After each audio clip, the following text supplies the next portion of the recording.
Hello and welcome to another interview for my blog and podcast, A Rich Comic Life. My name is Richard Gill and my blog describes my experiences of watching 1,000 comedians and counting over the last 48 years. My guest today is the wonderful Kate Copstick. Yeah. Thank you. You must Hello. hello. You must have made a mistake. I'm not the wonderful Kate Copstick. I'm the other Kate Copstick. I'm the horrible Kate Copstick. You know I'm a big fan. Well, thank you. Thank you. Thank you so much for doing this. It's an absolute pleasure talking to you. Wow, it barely started yet, Richard. This could get messy. We are going to go right back to the start of your wonderful career. Wow. And the first question is, I'd like to ask you, what made you have a career in culture and arts in the first place? Well, plan A, well, not plan A, but I studied law. I did a law degree at Glasgow University. Right.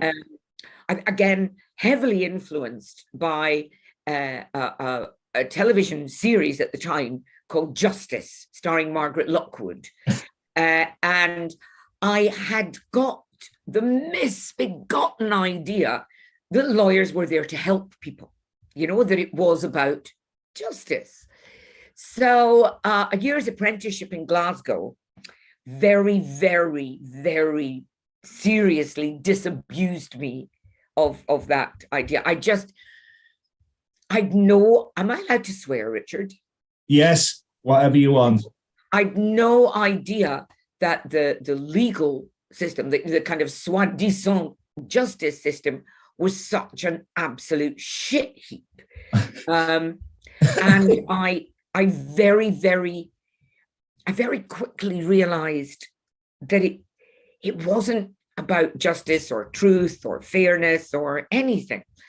And I'm quite a volatile person. And I thought, if I stay here, I'm going to do something incredibly stupid. So the only other thing that I'd always, even as a child, was acting.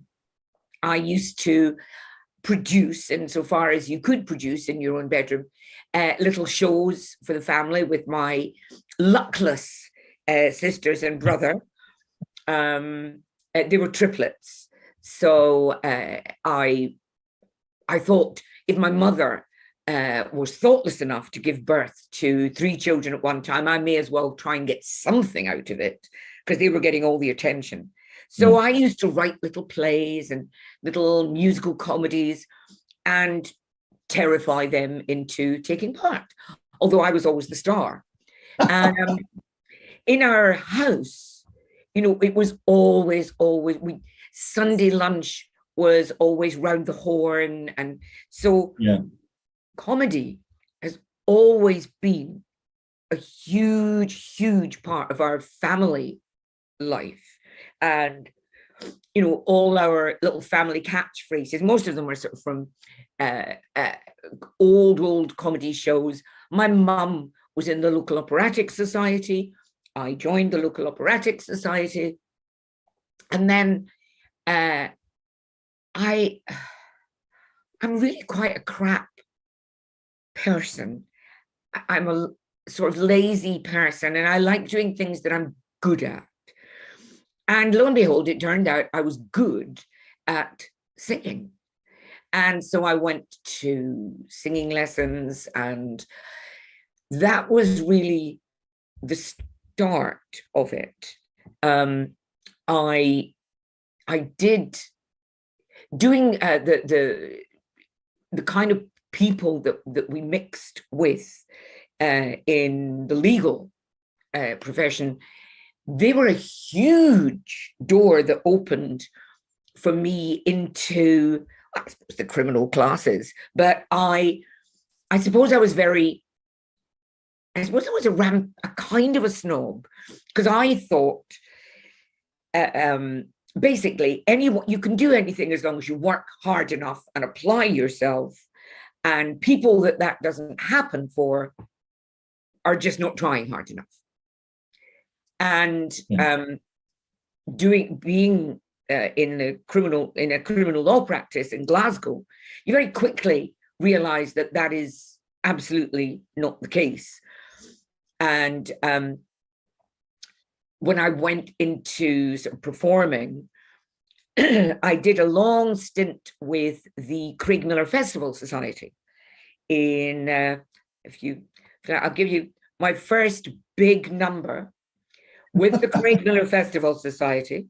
There was myself, a very, very talented actor called Ian Wotherspoon, with whom I went on to do many other things, and a kind of a random Kiwi bloke who I don't even know why he was there. And we were minstrels. The venue was Craig Miller Castle, which is a ruin. Yeah. Because in those days, the Fringe was a fringe. It was a proper fringe. And we were in Craig Miller Castle, freezing our, up a tower. And then every so often we would come down the tower, barely able to move, with a hey nonny no and a hey nonny no, hey nonny nonny no, hey nonny nonny no, and then go back up the tower. Really? So that was kind of my introduction to, apart from the amateur stuff. And after that, I put together a kind of comedy musical cabaret show called Chasing Rainbows. Right. And I did that with Ian Wotherspoon. It was, I'd found this book of ancient radio adverts, wake up your liver bile with Carter's little liver pills. And I turned that into Uncle Victor Gilbert's radiophonic rainbow of songs. Brilliant. And so Ian and I did that all over the place, and it got us our equity cards. But it also really, I loved the comedy, and I loved the people laughing, and I loved playing with how to make the people laugh, or how much to make the people laugh. I mean, I realized this is not stand-up, but it was comedy, and it was, you learn, you can eyeball somebody in the audience, and if you get them right, then they're kind of like a little fire starter, and their hilarity can spread. I mean, it was, so I did several of these comedy. One was called It's Nice to Be Nasty. They were all kind of comedy, musical comedy, and musical links in between. That got us our equity card. And I had this idea that would be it. It was kind of like here. And then I went to Scotland then. That was like the 80s, end of the 70s and the 80s. It was all very, Cheviot Stag and the Black Oil. It was all quite grim. It was John McGrath. It was 784. It was, we were all very angry. And nobody was very impressed that Ian and I were running around doing comedy songs, dressed in 1920s outfits. I remember I went for an audition, and it was Kate McCall who was doing the audition, and she kind of went, "Oh yes, you're the cabaret girl." Sounded like and you learn, that when I was, as I say, when I was much younger, I genuinely thought that anyone could do anything if you just tried hard enough. I'd never experienced a kind of any of the isms. There was the political people didn't like at that point didn't like the cabaret people, the divisions, and not just the divisions, but at the top there was in terms of theatre, John McGrath and all of that. It was, at that time, it was all very political, And then the political people didn't like the posh people because they epitomized everything that was bad. And then, but they didn't really like cabaret people either because they were a bit frippery. And you know, we were like, oh, God, how po-faced can you get? And they just shout all the time. My dad has a big thing about going to the theatre and being shouted at. So it was a whole new world, and it was a world. And this goes into comedy where there wasn't a best, if you know what I mean. Yeah. I did very well at school. I did a law degree. There's a right and a wrong. And the person that scores the most points is best. And there's no two ways about it. You can't say you're better than me because I got 85 and you got 63. So I'm better than you. You then go into theatre. Even theatre is not as frightening as comedy in that, because you're going, oh, you've got to like this. It's bloody Shakespeare, isn't it? You can't say it's rubbish. This is George Bernard Shaw. So you've got a safety net. And with comedy, especially stand-up, there's no safety net. And there is no best. I mean, I know there are nowadays, everyone and his mother and father and what are going along to comedy courses and whatnot, but funny is in the eye and ear of the audience.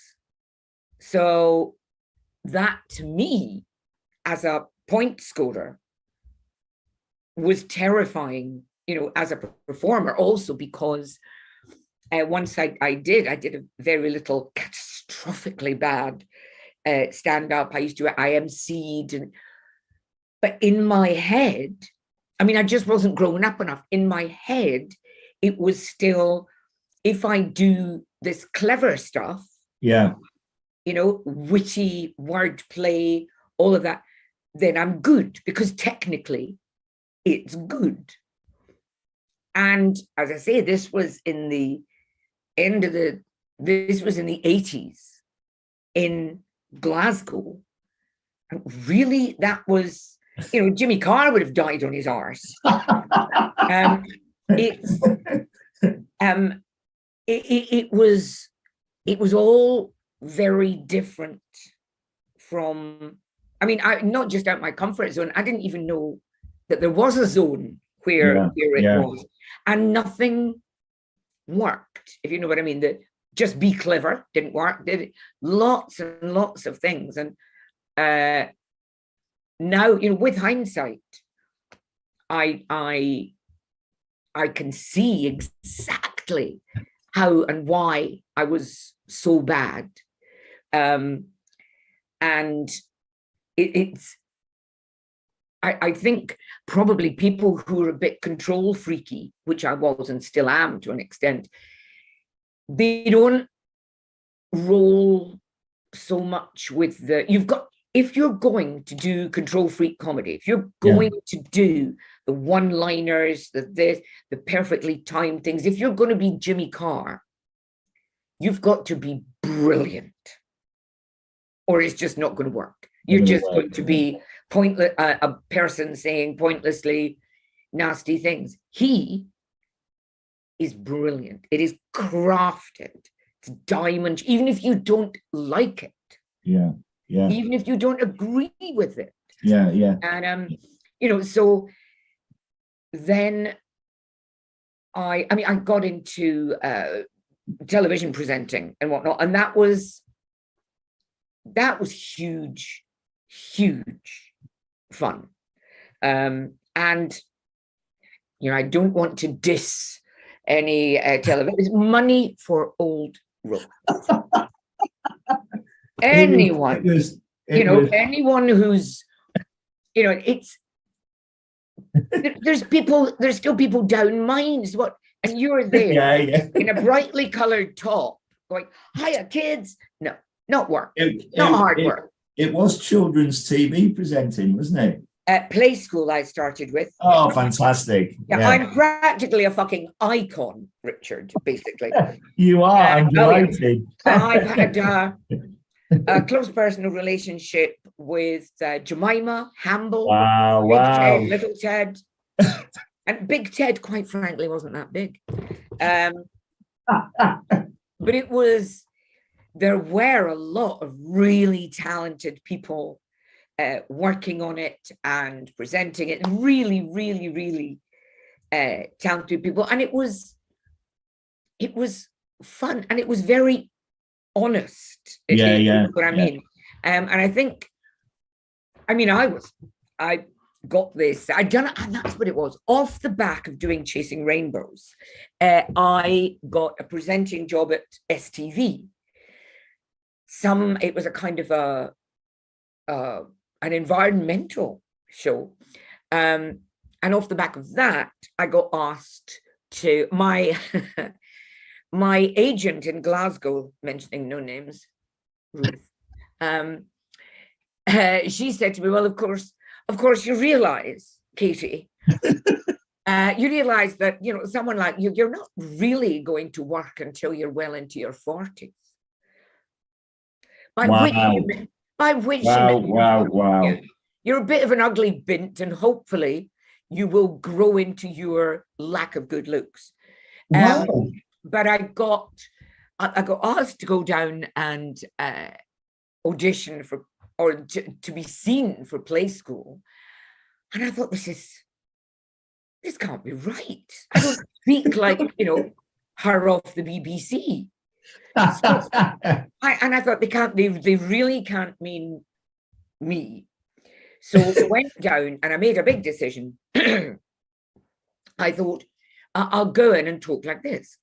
I'll talk the way people talk on BBC television, and that will be marvelous and maximize my chance of getting the job. So I was early, of course, always early, because I have to get the police, then phone my dad to let him know I've arrived and I'm not going to miss anything. So I was in the canteen and I bumped into this nice guy. Oh, sorry. And I went, oh, blah, blah. So we were chatting and I went, I know, I'm here. Do you know where East Tower is? Because I'm here to audition for Play School. And he went, oh, right, well, it's there. And I went, I'm absolutely petrified because I obviously don't sound like a BBC presenter. And I said, so I thought I'd talk like this. And what do you think? And he said, well, you could, but I don't think it's necessary. So I thought, well, I'll maybe think about it. Up we go, up into the audition room. And the bloke that I'd spoken to was the series producer. Oh, wow. So I just kind of went, well, that idea has gone for a Burton. But what did I do? I did a couple of, I think I might have done one of the funny comedy songs that Rolf Harris used to do. Wow. I know. Nobody knew then. Nobody knew. No. God. I did, and I'd taken this massive puppet, and I basically just did a double act with the puppet, which was heavily based on Harold and Eric Morecambe and his giant puppet. That's exactly. You know too much, Richard. It was, that whole. What do you think of it so far? Rubbish. So, but they thought that was hilarious. Got the job, and it was just great. I mean, well done you. That sounds fantastic. It was great fun. Although, it wasn't like you're working here for 6 months. You'd maybe do 1 week every 6 weeks or something. Yeah. So, but it was fantastic. And then I did a thing called Up Our Street. I did a whole load of them. I did Whiz. It was called Whiz. It was the hello. Spoke like that. She was a robot. No, she was a droid. Hello, I'm a droid. So she was like the BBC children's television's first kind of high tech, because I stood still a lot and they zipped me around, and everything was fake, and it was all projections, and it was just me and a small little thing called Bug, who was my friend. So listen, snigger you may. I'm not. I was on top of fucking pops. Well done. I know, thank you very much. Little Gary, what was his name? The kind of little Gary, what was his name anyway? And Mike Smith. Yeah, Gary Davis. Gary Davis, little Gary Davis, and slightly bigger Mike Smith. And we did. I came down this chute and performed the Whiz rap. Wow. Oh yes. Oh wow. yes. I think what a career you've had. It's extraordinary. I think we made number 5,426 in the charts. But that was great fun. And no, I've done, it's been, I do think, and my grandmother, everybody's told me, my father tells me on a regular basis, that I've never really stuck to one thing. Yeah. So, and if I had, who knows? Yeah. It's very similar to me. I was born in Carlisle, and I used to go on seaside holidays with the family, and I used to look at all the old end of the pier posters, which I love. I love all those old variety bills. And the first act I ever saw live with a family was Les Dawson in 1974.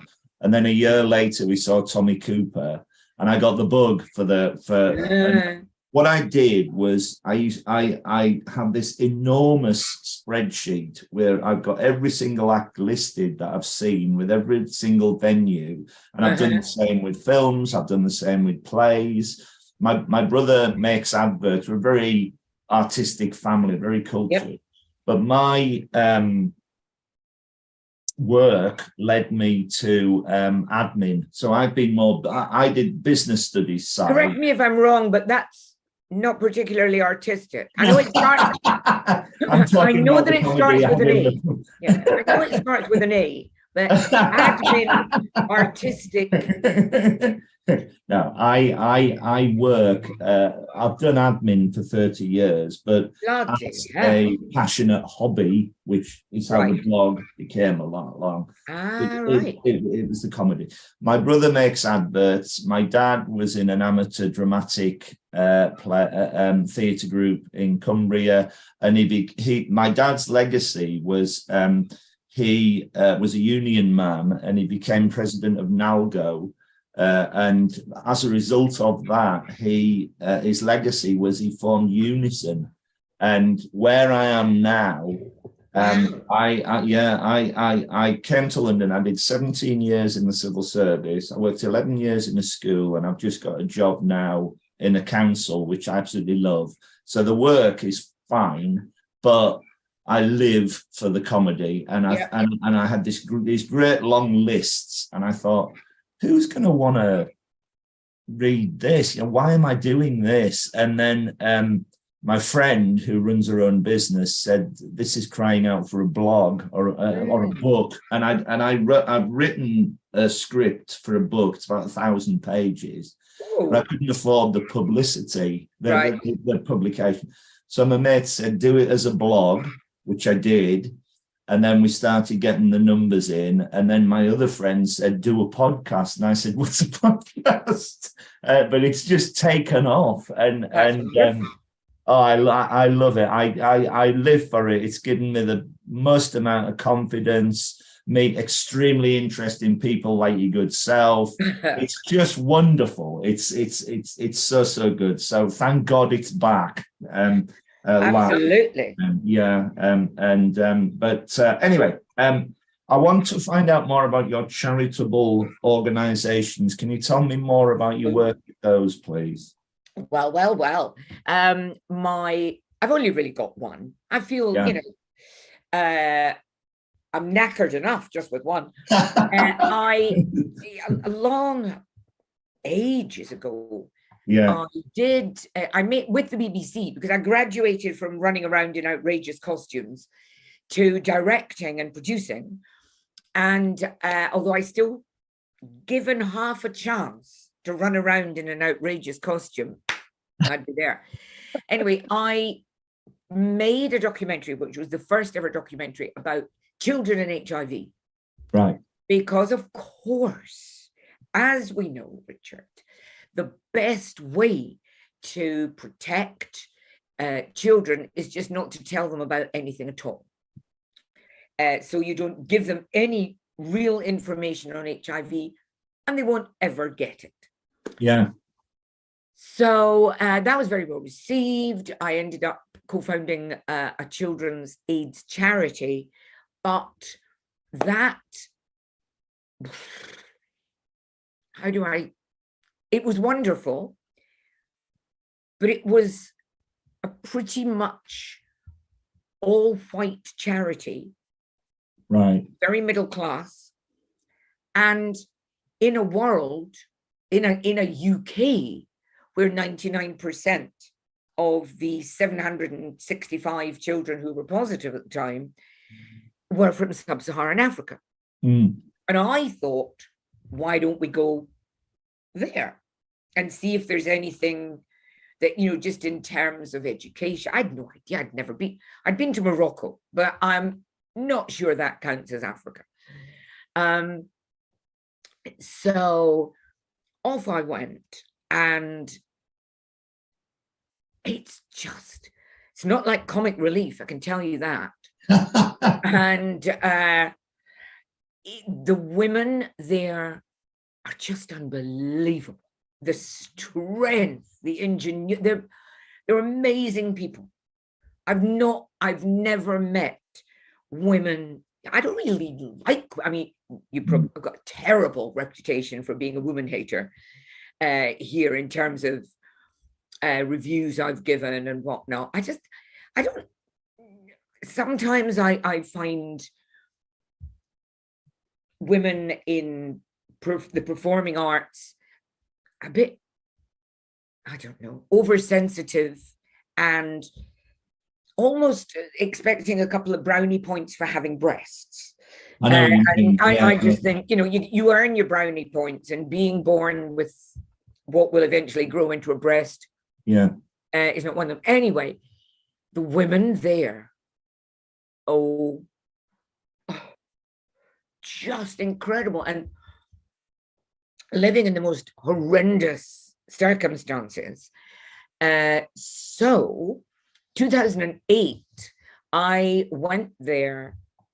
I don't know why I would have gone then, because all over the news was the post-election violence in Nairobi, and the whole place was on fire. And then I arrived going, it's all right, I'm here now, what can we do? What a muppet. I mean, I don't know why I went. However, I arrived and fought my way through dozens of Save the Children and Oxfam workers who were leaving because it was dangerous.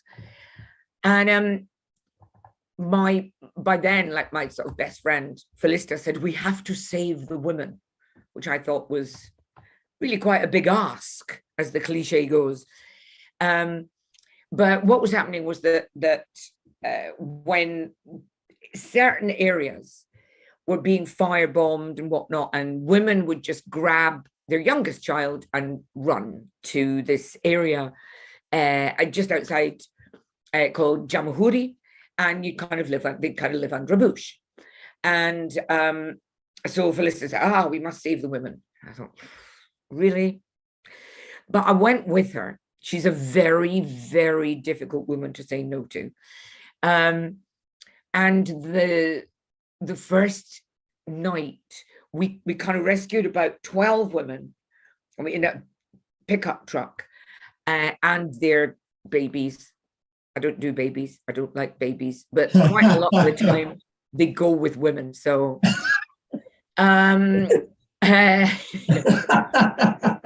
So the next morning we were sitting in the dirt, but the sun. Yeah. And I said, undoubtedly, the smartest thing I've ever said to anyone in my entire life. I said, how do you want me to help you? Which, I mean, really very unlike me, because normally I'm under the misapprehension that I know the best thing for everybody. But for some reason, I said, how do you want me to help you? And then immediately thought, oh, shit, they're going to want a house. And they said that before, like the few nights before they'd been firebombed out of their lives, each of them had had a small business. One had sold knickers. One had sold githeri, which is like a snacky mix of maize and beans, tiny. So basically you would have a meter square and that was your shop. And this woman said to me, she said, if you will help us start our businesses again, then she said, we will take it from there. And I said, that's incredible. Wait, hello, you're living in a hole in the road. You don't know where most of your family are. They're probably dead. You've got absolutely nothing. And you're saying to me, if I can come out and buy you a load of panties, then that's it. And they were like, we will do the business. Wow. And then I was like, okay, wait a minute. How much is this going to cost? Because I had no idea, And I had my little Guy Pearce moment. Wasn't attractive, but I like to think of myself as a charitable Guy Pearce because I didn't have any paper, but we did have a pen.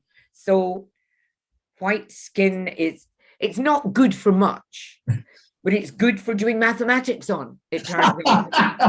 So I had all the calculations. And then we went and bought panties and a sack of this and a sack of that. And it worked out at about £20 per woman. Wow. Per business. Wow. And I kept thinking this can't be, it can't be this simple. And if it is, what the fuck is Oxfam doing? Yeah. And it is that simple, Richard. It is that simple. Well, it's remarkable. Because the women are unbelievable. Yeah. You can, go out there with flicky hair and go, oh, it must be so terrible. We can do some empowerment workshops. Or you just say to them who are living there, who are living the life, what's the best way not to fix it, but what's the best we can do? That one sentence when you said it to them, how can I help? That must have been extraordinary, like you just explained, because you're on the ground with them. Yep. It must have been, you can't imagine it living in the Western world. No, I mean, that's the thing. And one of the things that I've learned over the many years is that, if you were here and you wanted to know how to fix something, you'd ask an expert. Yeah. Now I'm there and I'm trying to find a reasonably priced way to help somebody out of life-threatening hoo-ha. Yeah. Ask an expert, and the expert is them. They might not look like an expert. It's interesting because other than my blog, the most creative thing I've ever done is write a play. I wrote and appeared in my own play with my best mate, and we put it on for comic relief. Tell me more. What was it about? It's basically about me coming down to London from Carlisle. I've got a successful girlfriend living in London, and I haven't got a job. It's called The Applicant. And so I come down, and I've never had a job interview in my life. And it starts off, it's basically, I run out, it's my first interview. I look round, I'm in a waiting room, I sit down and I'm all silent and nervous and see the crowd and start talking to them. So it's a monologue about what me and everything. And then the guy comes on, the interviewer comes on, interviews me, and my interviews get better as I go along. Okay. The bloke, my best friend, is very good at accents. He played all the interviewers. So as we carry on, the plot thickens, and when I get given my my ideal job, and as the interviewer gives me the job, he kills me. So the last scene, presumably your ideal job wasn't being a it's all corpse. plot and everything, but he goes, yes, we've given you the best job. And I remember running up and down, going bananas, going, yes, everybody in tears, and then then I die, and then they do exactly what you're doing, go, oh, and then the last scene is me at the gates of heaven or hell or wherever we go to, being interviewed by God or whoever. Another interview. Saying, we've been watching you on Earth, and we think the best job for you here is to interview corpses to decide whether or not they go to heaven or hell. I shrug my shoulders, the lights go out, and that's it. Richard, please don't take this the wrong way. Have you ever considered intensive therapy? That does not sound like the writing of a psychologically healthy man. The idea came from Martin Scorsese's, one of his few comedies, After Hours. Have you ever seen After Hours with Griffin Dunne? Whereas it's him, there's a character who leaves work at 5 o'clock and spends the entire film never going back home. He's trying to get back home all night. And the last scene is him being plonked down, looking like crap all over him. And his computer just says, "Good morning, Paul," and the credits roll. So the whole idea was he was never going to get the job. That's the point. Yeah. But how I've done it. God. It was very popular at the time. We did it in 2007. You seem like such a jolly person, and you have that was the point. Twisted death. I'm getting more and more glad that this is a Zoom chat and not in person. My favorite joke, if I can just say, was his name. I called him Norman Oliver Hope. So when he got all the rejection letters, it was Dear N.O. Hope.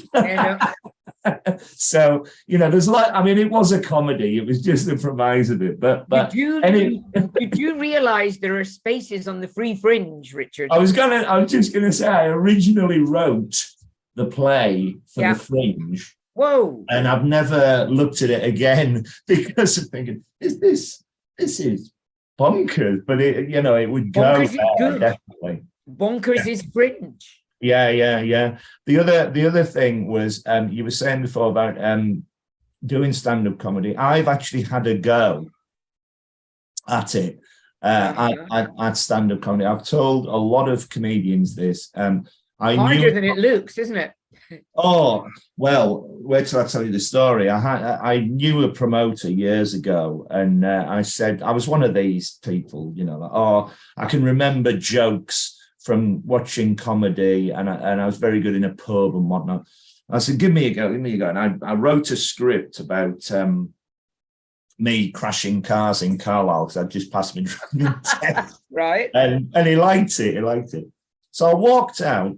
There was 3 people in the crowd. It was a gong show. It's the worst thing, they're just brutal. Yeah. There was 3 people in the crowd, and I walked out and I said, "Good afternoon, ladies and gentlemen. People think I look like Eddie the Eagle Edwards, the ski jumper, but I can't see the resemblance myself." Now, when I was at college, I was his double, and I thought, this is a fail-safe. Yeah. Some old bloke at the back just went, fuck off and come off to my own footstep. Yep. And the promoter said, have another go, have another go. And I said, I don't know whether I can do this. I said, never say never again. But I think my space is in the crowd. But also there is a risk, a massive risk at gong shows and things. Yeah. In giving the audience that power.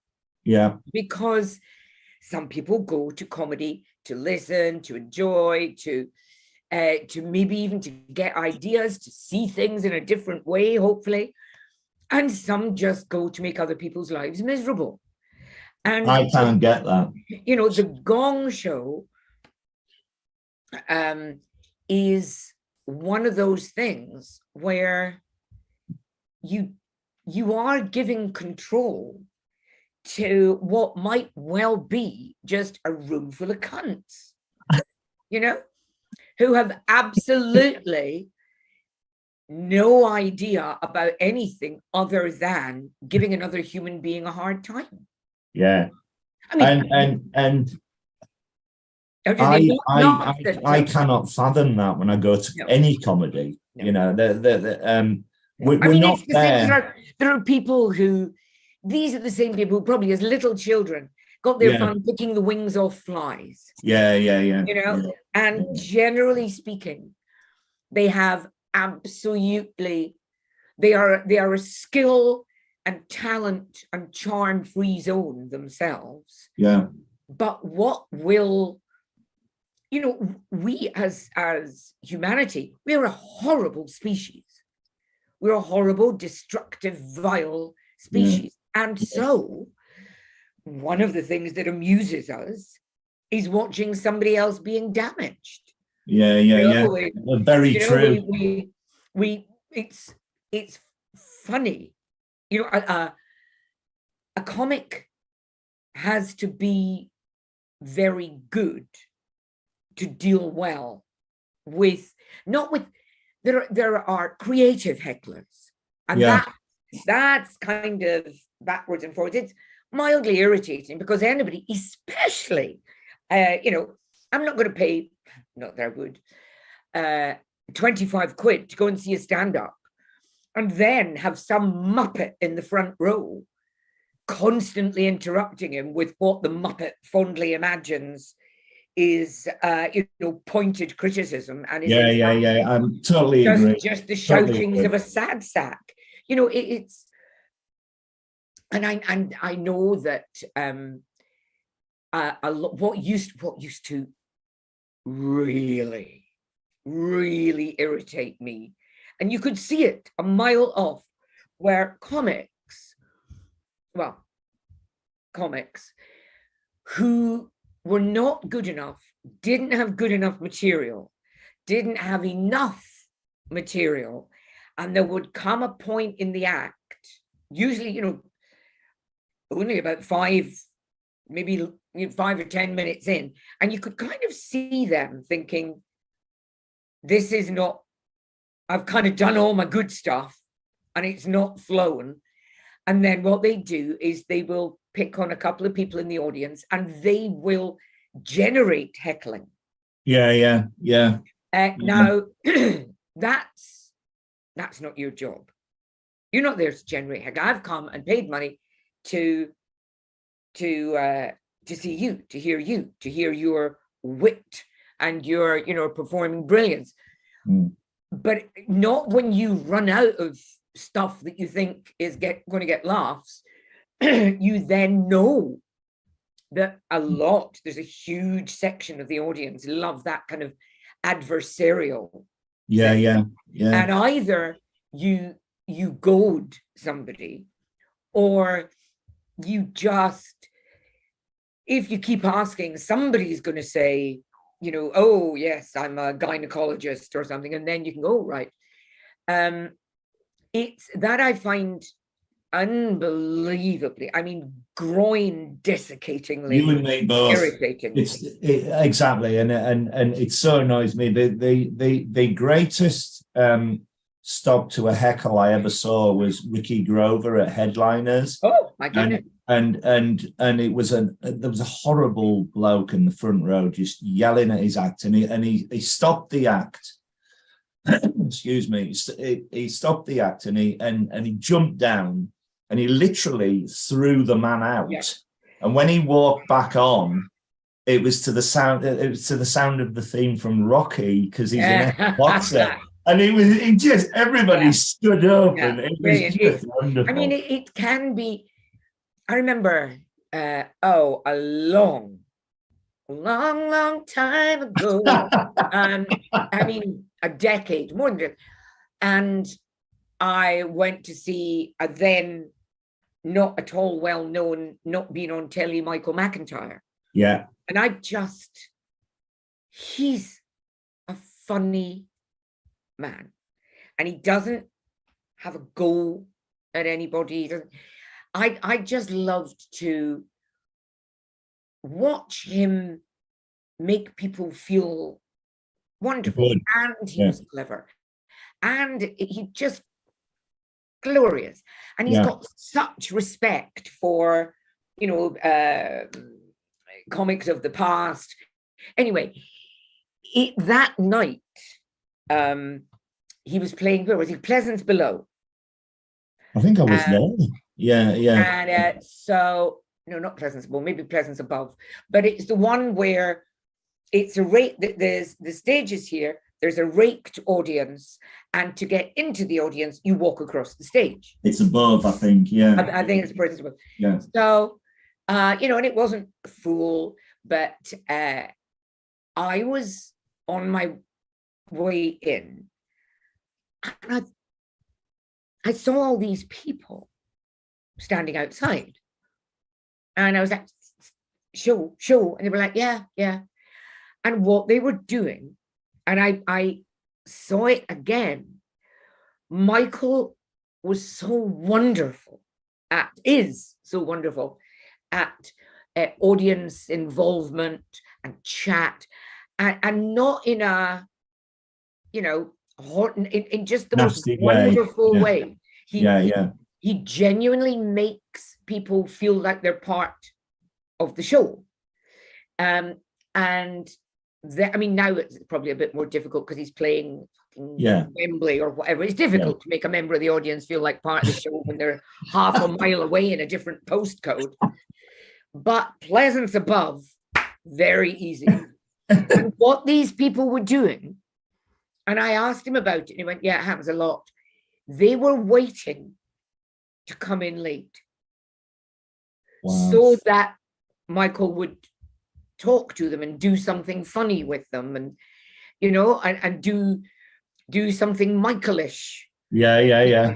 So they were deliberate. They were there on time, and then they waited outside, and they came in maybe because they knew they had to cross. And he made such delightful humor with them. And then, of course, he's king of the callbacks.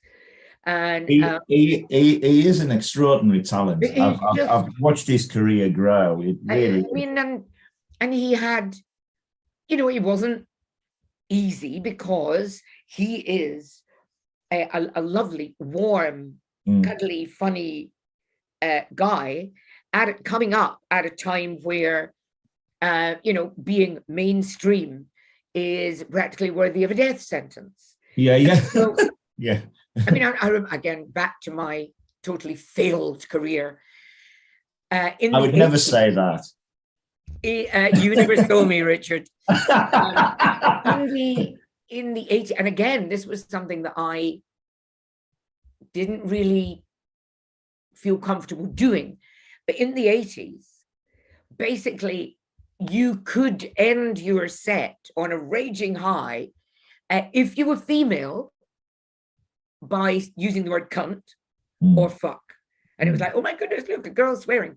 And the other thing was saying something horrible about Margaret Thatcher. Didn't need to be funny, just something horrible. Wish the bitch would die. Way, whoa. And it was, there was that era spawned a lot of phenomenal comics. It also saw thousands of very lazy comics, because it was just about you want to be shouty and left wing, swear a bit, and if you're a woman, you could maybe talk about sex and get the and so there were no shortcuts to good comedy, but there were shortcuts to a career, and it makes me angry when people lump performers like Frankie Boyle and whatnot in with that. Yeah. You and me both. Yeah. You know, Frankie. And I mean, I don't know, what did you think about this? Is preempting something I'm going to try and write. But it fascinated me and irritates me, maybe even angers me, that the same people, sorry, the same people who went mental, they went banzai because Jerry Sadowitz was cancelled because he got his cock out. They were, of course, he's got every right to get, what's wrong with having a performer getting a cock out on stage? Jordan Gray does it, and they are the same people going, that's absolutely disgusting, shouldn't be allowed. Quite frankly, and as maybe I'm assuming too much, but as the owner of one yourself, surely a cock is a cock is a cock. Exactly. And exactly. If it's, I mean, I happen to think there are many things that you know, I don't think are all right to get out on stage. A loaded gun with which you could, you know, a cock. It's just a dangly, frequently unattractive bit of anatomy, and I the whole. I don't want to get into cancelling and all that, but it really, when people, because I am a huge fan of both these performers, and I know them both. I've known Jerry since the 80s. Yeah. And again, it's that thing of people that don't know enough. You know, if I think I'm on a bit of a roll here, Richard. It's wonderful. If you are tone deaf and you know nothing about classical music, nobody would pay any attention to you if you went, oh, that Wagner shit, oh my God, it's just a load of noise and the women are all fat and the hoing. People would go, you don't know anything about music. You are a musical ignoramus. Therefore, I'm not going to listen to your criticisms about music. But people who know and understand nothing about the mechanics of comedy, about the underpinning of comedy, about the way comedy works, and about how the different styles of comedy and whatnot, they're allowed just to say, Sadowitz is just a foul mouth, blah, blah, blah, blah. It's appalling. I was triggered. Get him off. And similarly, Jordan, they go, he's not funny, blah, blah, blah. Get you go. No. Understand about an art form or an entertainment form before you get to criticize it with any effect. Fine, go away into your little hole. And I apologize for my use of the word hole. But go away into your hole and mutter about how bad it is. But you basically know nothing about how comedy works, what the technicalities of it are, why. Jerry doesn't just go on stage and say ugly things. I think he's brilliant, and I think that Jordan does not. I mean, that was so beautifully planned. Everything she does, is crafted. It's more difficult. It's more difficult to see the craft. Yeah, that's the key. The craft. Yeah. It's more difficult to see the craft in Jerry's stuff because he does anger so well. But he knows exactly what he's doing. Exactly. Yeah. He is I love both of them. One of the reasons why the blog started was to follow the development of all the comedians. It's not just big name right. Yep. comedians. It's Yep. brand new. Yep. I'm a massive fan of going along to 5 minute spots. I'm always the Yep. friend with the laugh. That's and, right. Yeah. and watch I them mean, all. listen, in Edinburgh, and Yeah. this year, Yeah. I really enjoyed it. In Edinburgh, I really don't go and see any big names. Apart from the fact that I'm not going to go and see anything where a ticket's more than £10. Yeah. And anyone who is charging more than £10, they don't need a review from me. Yeah. But to find, although I don't think that the 1 hour, the 50-minute 1 hour show is for everyone. It's not for many people. And I think that Edinburgh has had quite a negative effect on a lot of comics and a lot of comedy. Yeah. Because, you know, they're just a lot of the time, the mentality of a lot of comedians, you know, Edinburgh is all dicks on tables, metaphorical or actual dicks on tables, and size matters. So if you come along to Edinburgh and you do, like, I'm going to do 40 minutes because I've got 40 minutes of gold, and it would be a real shame, you know, to spoil that with 20 minutes of shit either at the beginning or end. I've got a beautiful 40 minutes. Do the 40 minutes. You know, it's there's probably more leeway in the free fringe or the free festival. I think that's a wonderful thing. But the big venue people, and I'm not having a go at the big 4 or the big 5 or the big 8 or however many it is now, but it's very easy. You know, it's like colonialism when after the war, the Allies just went into Africa and did it with a ruler, which is, you know, but I'm a big fan of the split bill. I'm a big fan of, you know, the fortune, whatever you've got that's good, you know, don't just pad it out with shit. Yeah. What's interesting is I have met you twice, and they were both memorable occasions. I didn't do anything terrible, did I? No. Well, the first one was in order.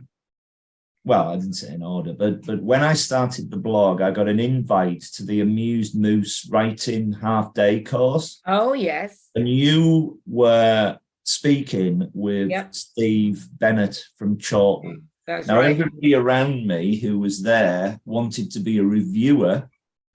And is it Hills Jago? Hills Jago, yeah.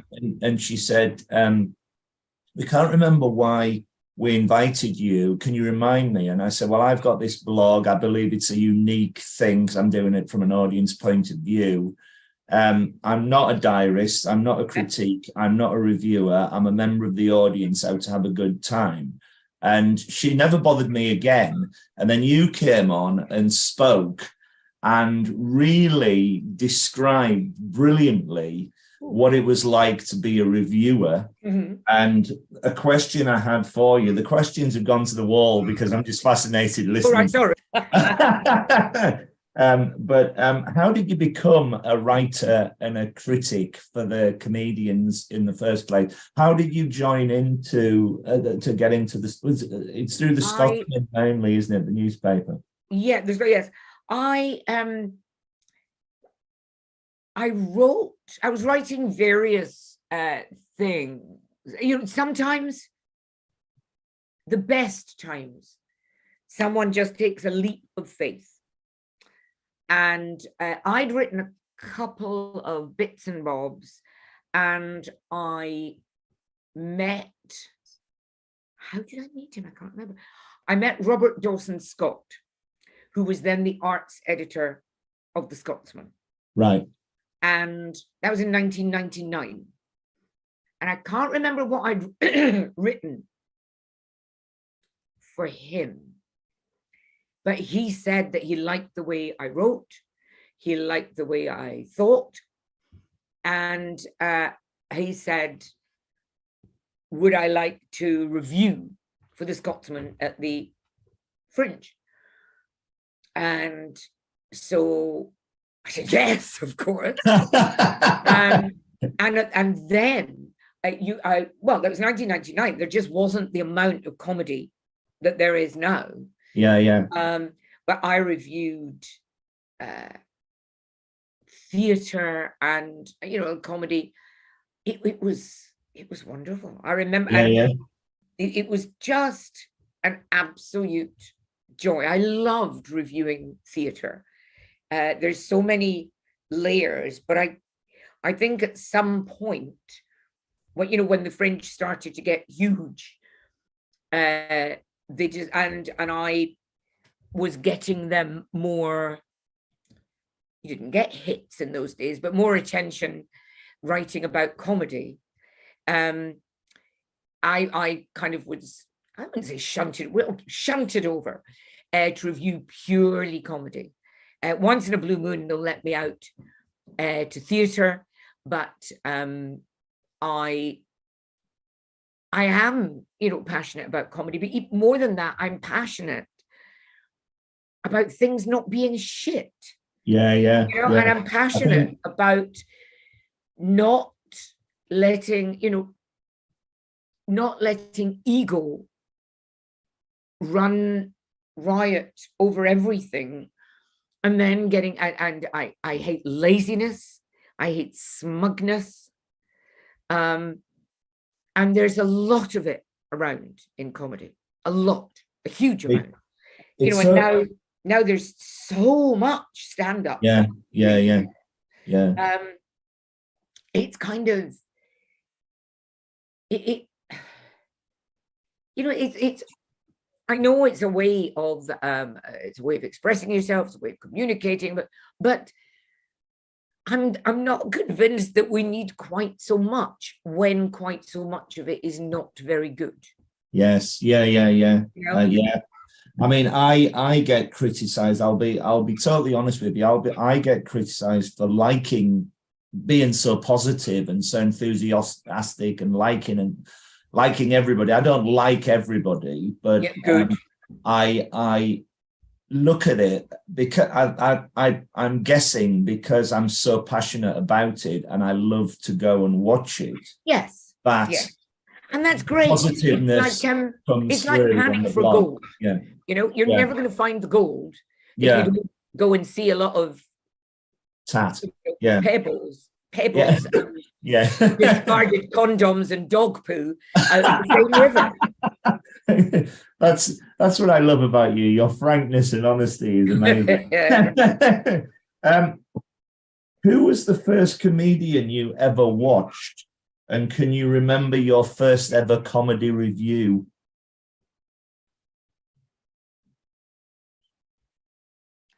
First comedian, you mean, because I watched, we were obsessive in our house about Morecambe and Wise, obsessive.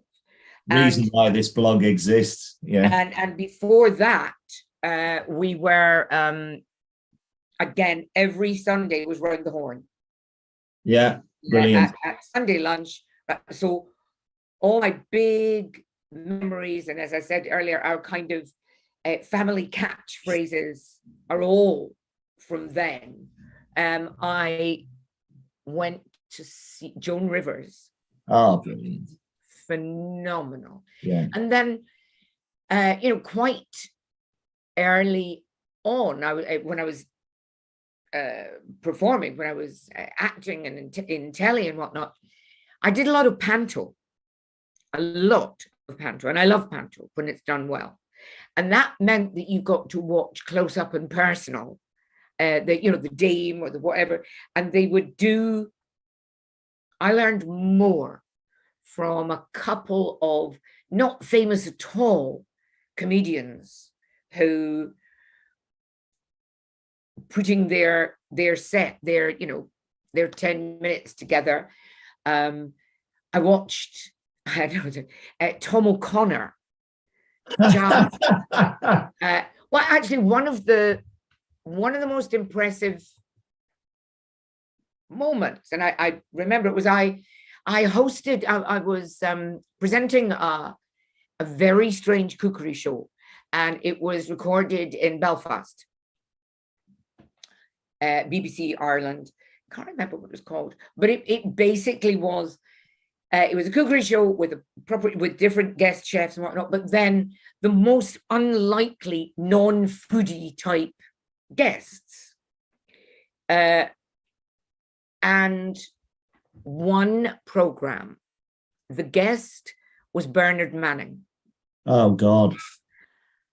And I remember the producer, everyone's going, just don't let him on the stage, because it was recorded in front of a live audience. Don't let him on the stage. Don't you just, this could all end so badly. So we had a warm-up man and everything, but obviously nobody had given him the memo, because we were all in our places, and then instead of the warm-up man, and I had an earpiece and everything, Bernard Manning walks on, and I could just hear them in the guy, and he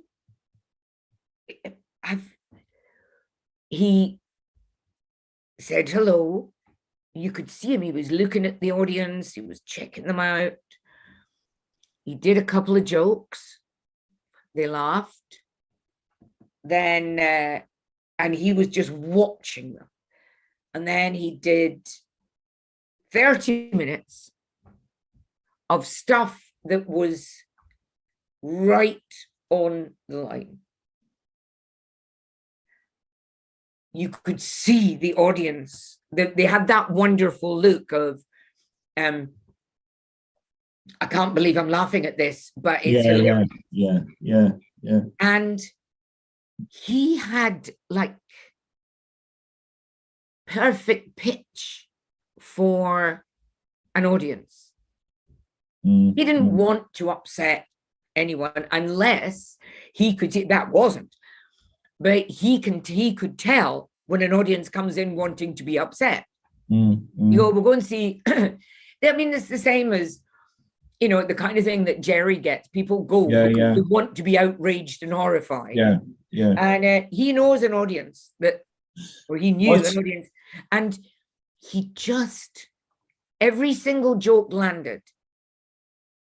And there was jokes about, Catholics, Protestant, everything, the Troubles. And I just, the skill, the technical skill was just, and, it hurts me, it frustrates me, to hear some, child who, wears an outrageous t-shirt and thinks that's a comedy act, having a go at someone like Manning. Of course, he, the sexist, I mean, all of that. But I think if people properly listened to his stuff, they're not going to like it, but they're going to realize that it's a little bit more nuanced. I mean, he had a large part in creating the horror of the mother-in-law. But he, any comic plays to his audience. We saw him. I was in a nightclub in Carlisle with some friends, and there was a guest comedian on, but they didn't they didn't reveal his name. Right. And he walked on, and he lasted 60 seconds. He was trying to tell a joke. Yeah. And he got booed off and walked on, and I never saw him again. And I thought it was quite. I couldn't believe he walked off, because I thought he would be quite bullet steel. Yes, yes. And all that. Who was it? It was Bernard Manning. He walked off after. He walked off after 1 minute because they just booed him off. This would be about 1980, something like that, when he was just after the comedians. So he was certainly a named comic in Carlisle because of Bolton and all the rest of it. But, we were quite surprised because the Carlisle audiences are quite ruthless, certainly nowadays, with a lot of the comedians that play Carlisle now. But then they just booed him right off, and that was it. The other one was you mentioned Tom O'Connor. We saw him on holiday, and he lays claim to me realizing I've got a great laugh because I was sitting there, he was doing his patter, and I started laughing at him. I'd be about 10 years old, and it floored him with my laugh, and he walked off stage, come back on, adjusted himself, and then had to carry on. And I thought, what was that? I realized I've got this laugh. Whoa!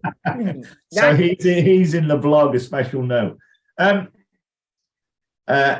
you ever regretted writing a review? No. No. I really. And I think that's the right answer. I mean, there are many that get thrown back in my face and whatnot. No, I don't just have a go for no reason. Yeah. No, there is specific, obvious reason to do it. Yes. Very occasionally, I'll think I was too kind. Yeah. And very occasionally I will. If a comedian is a personal friend of mine, I feel I can't review them. Yeah. And because I know that I would forgive them things that I wouldn't forgive someone else. And I do worry if I review, like, for example, Tanya Lee Davis. She's a brilliant comedian. She's wonderful. I absolutely fucking adore the woman. But I'm not sure any longer that I could be 100% objective. Yeah. Because I just love her. She's wonderful. So it's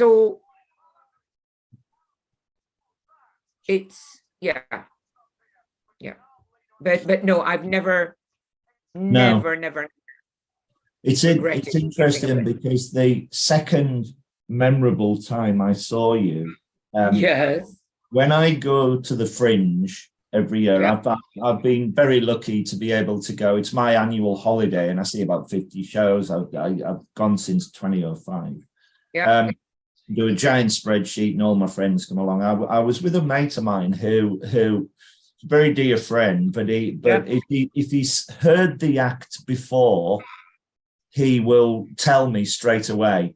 And we were watching the Malcolm Hardy Comedy Award show.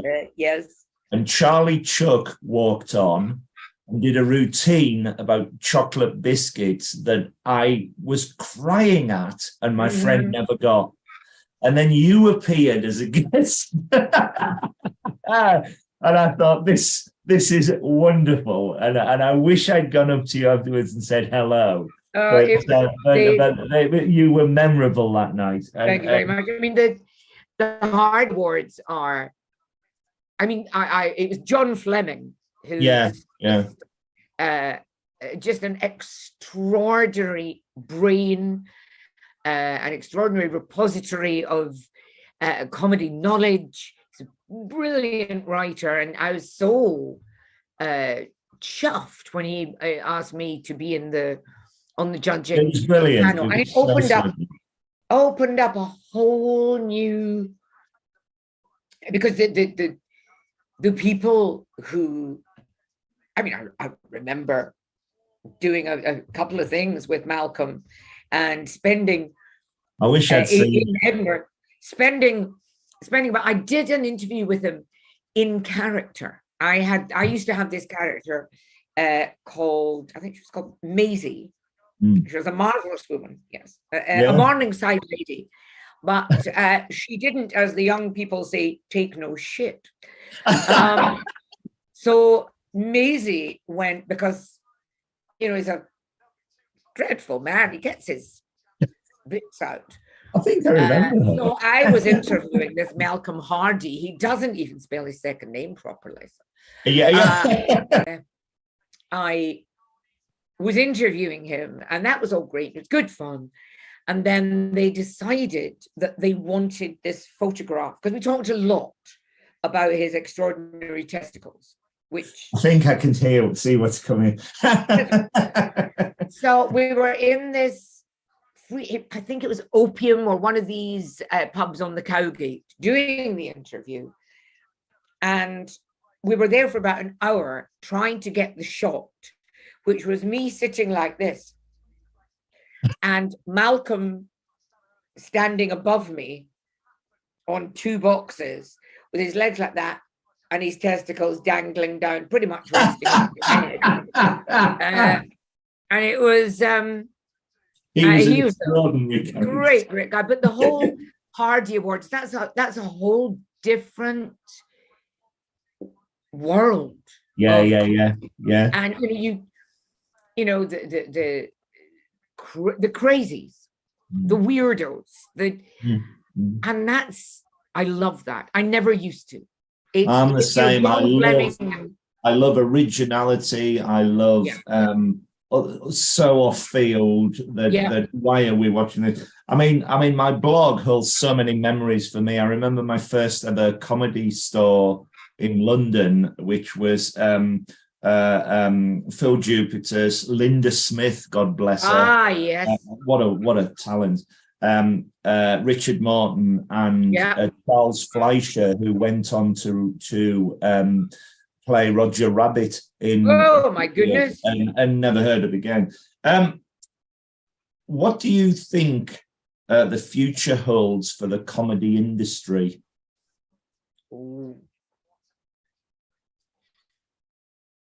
I think it will have to I think that you can look at social media as a very, very good thing or an absolutely dreadful thing. The democratizing effect of social media means that you don't need an agent, you don't need anything, and start fame. Fame can be got purely with self-belief and whacking out the old TikTok videos. Now, I don't know if that's a good thing or a bad thing. Okay, I do. I kind of think it's a bad thing, but because there's so much rubbish out there. But there is an infinite amount of space out there for all the shit just to go out and float around. Yeah. And then you as a viewer, as a consumer, have got you've got worlds to choose from that you would never have had access to because there were so many gatekeepers before, and gatekeepers and salesmen. And that meant that to get your one comedy out there, you had to get past the gatekeeper and you had to persuade the salesman that you were saleable. So if you were something really new and a bit crazy, and, like a lot of the Malcolm Hardy type comics, you didn't really have that much of a chance. Yeah. Because you didn't look that saleable. You're probably not going to get on live at the Apollo, although that's fairly recent. So taking your, I'm using the word arguably wrongly, but certainly loosely, taking your talent online and letting it find its audience, I think you can't say it's not a good thing because it's fair. You know, it's you fling out all the shit, and what floats floats, and when it floats, it doesn't float because it's being buoyed up by a manager or a this or that or whatever. And I do think that a lot of the people who go online, who put their stuff online, the TikToks, that all of those, they work very hard. Yeah, I think they hone their stuff. I think what it is it could turn into not a very happy hunting ground for live comedy. You know, because we are creating a generation of consumers who can only cope with things in 5-minute bites.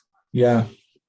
And who also are taking it for granted that they can, the minute they see what you're doing, they just go, well, that was fucking shit. I wish you'd go and die. And that, again, doesn't really translate that happily to a live environment. So I think what might be in danger is live comedy. And that's a shame, because I believe. Oh, absolutely. But I think that the world is massively opening up. Anybody, and that does mean the tragically under-talented. But there's, you've only got to look at what is out there and what's getting the 3 million hits. To know that my idea of the tragically untalented is not your idea of the tragically untalented. And why should I, back to the old way of doing things, why should I get to say, no, you're tragically untalented, I'm not allowing you on my program? I can say, I think you're tragically untalented in a review, but that's going to be neither here nor there in terms of you. I mean, I do think that anyone that goes to comedy on the basis of reviews is an idiot. Because, I think it's good to read them all, to understand maybe the subtext in some of them. And, but don't make up your mind on the basis of a review. And certainly don't make up your mind on the basis of some random star count. This has been one of the best interviews for my blog. I could listen to you all day. I'm such a big fan. I've got one more question before we go. Because you can send me my fee in cash. Mind you, well, the fee is laughter. Oh, okay. I'm overpaid. I hope that's What's the question? I've got one more question. Because you are such an expert writer and speaker, and you are. Thank you. Do you have any advice for me and my blog and podcast?